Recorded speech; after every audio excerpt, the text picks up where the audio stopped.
apprendra avec autisme. Salut, je vous retrouve pour un nouvel épisode sur livres et autisme où je vous explique un petit peu mieux comment utiliser les livres dans l'autisme. On est d'accord que je ressemble à une mafieuse, non, avec les lunettes? Quand même. Quand mon fils il avait 3 ans, j'ai cru sincèrement qu'en lui offrant Le vilain petit canard comme livre, j'allais pouvoir aborder la notion de différence et commencer à lui expliquer vaguement comment il était différent, qu'il appréhende bien cette différence et qu'il vive bien avec, qu'il en soit fier vis-à-vis des autres. Alors c'était complètement naïf de ma part. À 3 ans, mon fils en fait était tout juste conscient qu'il existait et tout juste conscient que les autres existaient, donc franchement son autisme, sa différence, ça lui passait à 10 000 au-dessus. On commence à aborder la notion de différence et d'autisme depuis peu, on en parle assez souvent en fait. Je parle de son autisme devant lui, je parle des mesures, des docteurs, etc. Mais je suis pas sûre qu'il comprenne en fait encore très bien ce que ça veut dire. Je lui explique souvent que son cerveau en fait est fabriqué d'une façon différente par rapport aux autres. Il s'intéresse à son anatomie, encore l'autre jour il m'expliquait tout le réseau sanguin, les poumons, etc. Il a bien conscience de ça. Le cerveau, c'est déjà un petit peu plus compliqué comme organe à appréhender parce qu'on ne le voit pas. Prendre conscience qu'on respire, il me semble que c'est simple.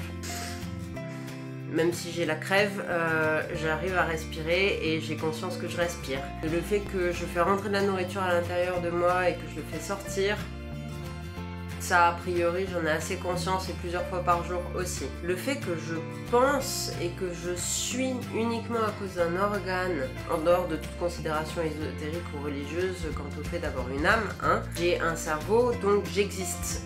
C'est ça qui fait que j'ai une conscience. Je trouve que c'est assez compliqué. Donc c'est vrai que son autisme est un petit peu compliqué à comprendre pour lui. Il voit bien qu'il est un petit peu différent des fois.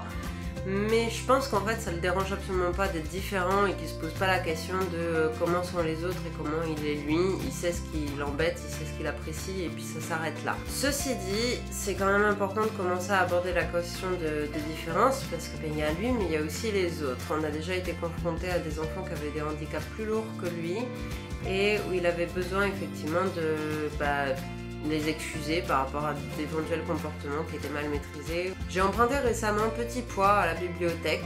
Alors Petit Pois, je connais parce que c'était un des livres qui figurait au programme des Incorruptibles, qui était un programme de lecture qui avait eu lieu dans la maternelle où mon fils était en France. Donc je connaissais de nom et puis j'avais vu la couverture, mais après je le connaissais pas plus que ça et c'est pour ça que ça m'a donné envie de découvrir quand je l'ai croisé par hasard à la bibliothèque. Donc Petit Pois, c'est l'histoire d'un petit garçon, Petit Pois, qui est né très petit, mais vraiment très petit. Il est né très petit, il restera très petit toute sa vie, il mourra très petit. Il n'a pas vocation à changer, il n'a pas vocation à devenir comme les autres.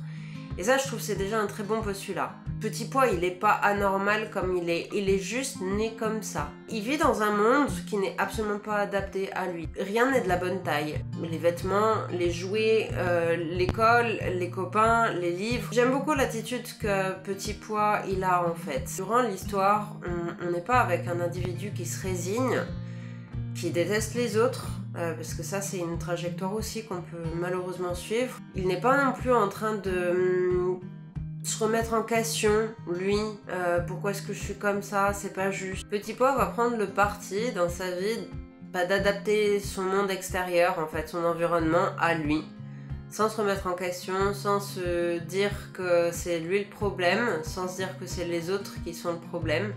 Il va juste agir et réagir. Et ça, je trouve que c'est une dynamique très positive, très optimiste, et donc c'est un bon support en fait pour parler de la différence avec un enfant. Je trouve particulièrement dans l'autisme, moi c'est en tout cas mon attitude avec mon fils, et c'est mon attitude avec tout notre entourage. Je passe mon temps à défendre en fait l'autisme. Je dirais pas que je suis dans un plaidoyer actif de l'autisme, je reconnais parfaitement la partie handicapante qu'un autisme peut avoir sur un individu. Par contre, je défends leurs différences et je défends leur vocation à être et à exister tels qu'ils sont.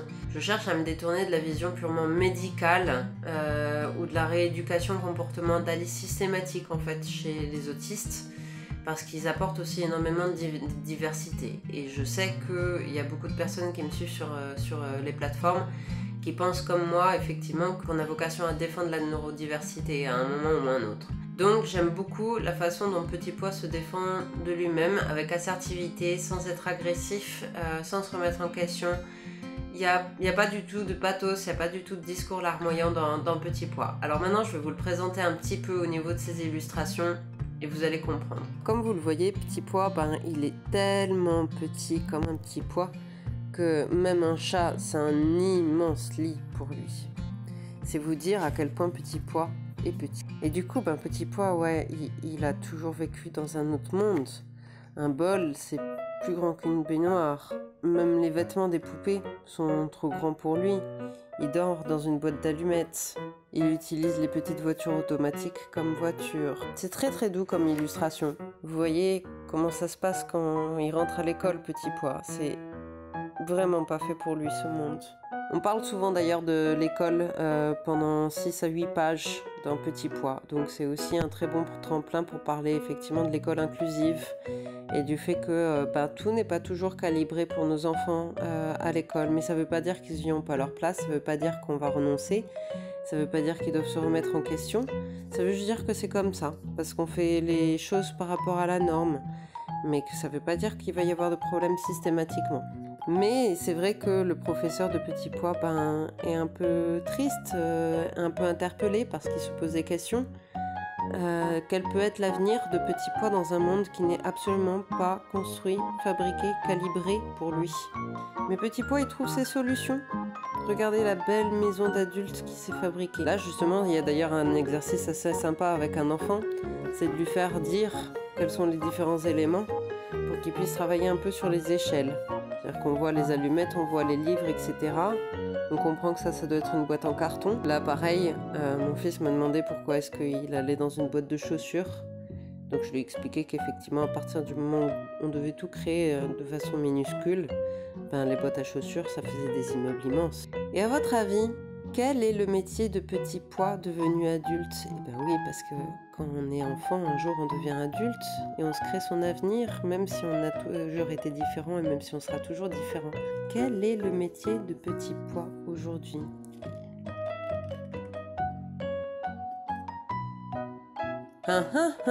Vous saurez pas, il faut lire le livre. Alors j'espère que la lecture de Petit Pois vous a plu.